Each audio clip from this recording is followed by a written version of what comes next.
এবং কমিশন দিয়ে তদন্ত কমিটি গঠন করা হয়েছিল প্রাক্তন বিচারপতি, কিন্তু তার যে সুপারিশ সেটা তো কোনোটাই এক্সিকিউট করা হয়নি, উল্টে মমতা বন্দ্যোপাধ্যায়কেই ডাকা হয়। তাহলে এই ধরনের একটা কমিশন গঠন করে লোক দেখানো আলটিমেটলি লাভ কী হলো? এবং মনীশ গুপ্তকেও তো কোনো রকমভাবে দায়ী করা হয়নি। আজকে শহীদ পরিবারগুলোকে বঞ্চিত করা হয়েছে, এর কোনো জবাব আছে আপনাদের কাছে? দেবব্রতদা। সকলকে শুভ সন্ধ্যা।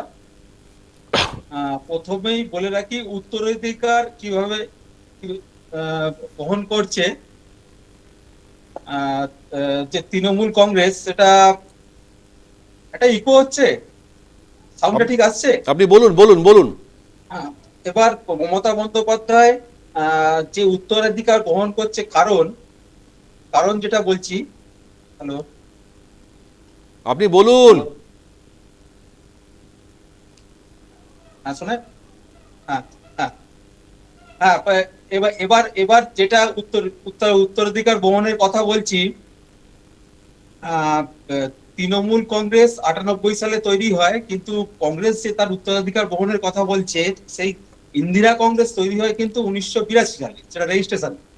এবং তার আগে অ্যালান অক্টেভিয়ান হিউম, উমেশচন্দ্র বন্দ্যোপাধ্যায়ের নেতৃত্বে সেই কংগ্রেস তৈরি হয়, কিন্তু সেই কংগ্রেসের উত্তরাধিকার কিন্তু বহন করে চলেছিল 82 সালে তৈরি হওয়া ইন্দিরা কংগ্রেস। সেই দিক থেকে দেখতে গেলে মমতা বন্দ্যোপাধ্যায় কিন্তু সেই 93 সালে উত্তরাধিকার যে বহন করে চলছে, আপনার 98 সালে তৈরি হওয়া তৃণমূল কংগ্রেস, সেটা মানুষ সেবার মান্যতা দিয়েছে। সেই মান্যতা দেওয়ার জায়গা থেকে আমরা বলতে পারি যে মমতা ব্যানার্জি যে ওই ওই দিন যে ঘটনাটা ঘটেছিল, সেইখানে প্রায় 84 রাউন্ড আপনার রাইফেল থেকে গুলি হয়েছিল, এবং প্রায় 34 রাউন্ড পিস্তল থেকে গুলি হয়েছিল বা রিভলভার থেকে। সেই গুলিগুলো নিশ্চয়ই পুলিশের থেকেই বেরিয়েছিল, পোস্টমর্টম ইত্যাদি রিপোর্টে যা যা পাওয়া গেছে। এবং সেই জায়গা থেকে ক্ষতিপূরণের যদি কথা বলেন, সেই সময় মমতা বন্দ্যোপাধ্যায় একটা ফান্ড তৈরি করেছিলেন। সেই ফান্ড থেকে মমতা ব্যানার্জি ক্ষতিপূরণ করে দিয়েছিলেন, এবং প্রত্যেকটা নিহত পরিবারকে একটা করে চাকরির বন্দোবস্ত করেছিলেন, এবং প্রত্যেকে সরকারি চাকরির বন্দোবস্ত করেছিলেন। এবং কেউ ব্যক্তিগত প্রতিহিংসা চরিতার্থ করতে গিয়ে এইসব কমিশনের রিপোর্ট আবার নতুন করে টেনে টেনে আনছেন, এবং তাকে ওই যথেষ্ট তেল মেরে নিজেদের কুকর্মগুলো ঢাকার চেষ্টা করছেন। এখন তাদেরকে তাদেরকে এটা মানে অনুধাবন করা দরকার যে যে 21শে জুলাই যৌক্তিকতাটা কোথায়। যে দেখুন, 4টে শিবির থেকে কিন্তু 21শে জুলাই পালন করার জন্য চেষ্টা করা হচ্ছে। সেটা যেটা মমতা ব্যানার্জি করেন, দীর্ঘদিন করছেন, এবং কংগ্রেস থেকেও করা হচ্ছে।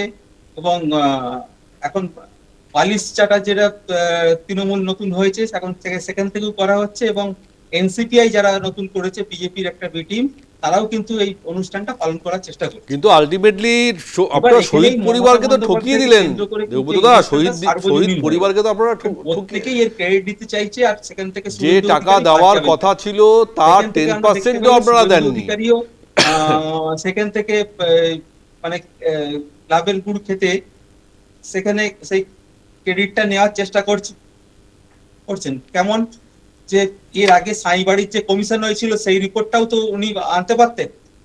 ওই রিপোর্টটা যদি বার করতো, মানুষ জানতে পারতো তাহলে কি ঘটনাটা ঘটেছিল।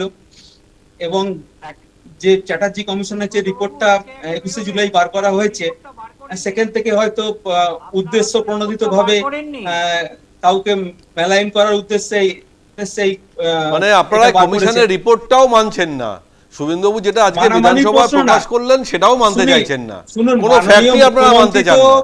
শহীদ মাননীয় পরিবারকে বিরুদ্ধে মুখ্যমন্ত্রী তো ওই চমচকতা করা হলো, সরকারের অংশ তাদেরকে ছিলেন। ঠকানো হলো, তাদের টাকা দেওয়া হলো না, তখন তিনি বলেননি তাদের কেন? নাম করে আপনারা ওই উৎসব করেন বা সরকারের মন্ত্রীও শহীদ দিবস ছিলেন, পালন করেন, তখন তিনি অথচ তাদের বলেননি টাকা কেন? দেবেন না, নিজেদের সাক্ষ্যগুলোকে অনেক কোথাও হারিয়ে অনেক ফেলবেন, বেশি বলবেন তাদেরকে, যে না এটা ছিল না। তাদের এটা কি পরিবারকে করে অনেক বেশি সম্ভব? দেওয়া হয়েছে। এখন কমিশন কি বলেছে আমার জানা নেই, কিন্তু মাননীয় মুখ্যমন্ত্রী তৎকালীন সময় তো সেই সরকারের প্রায় 10 বছর ছিলেন। তাহলে আজকে তো মুখ্যমন্ত্রী তিনি নিজে বলতে মন্ত্রীও পারছেন ছিলেন যে আমি এই করেছি, তখন। তাই তো কোনো জবাবই দিলেন না। তুমি কি তখন বলেছিলেন? তুমি কি সেই বিষয়ে ভোকাল ছিলেন? সেটাই একটু আমাদের জানতে চাই।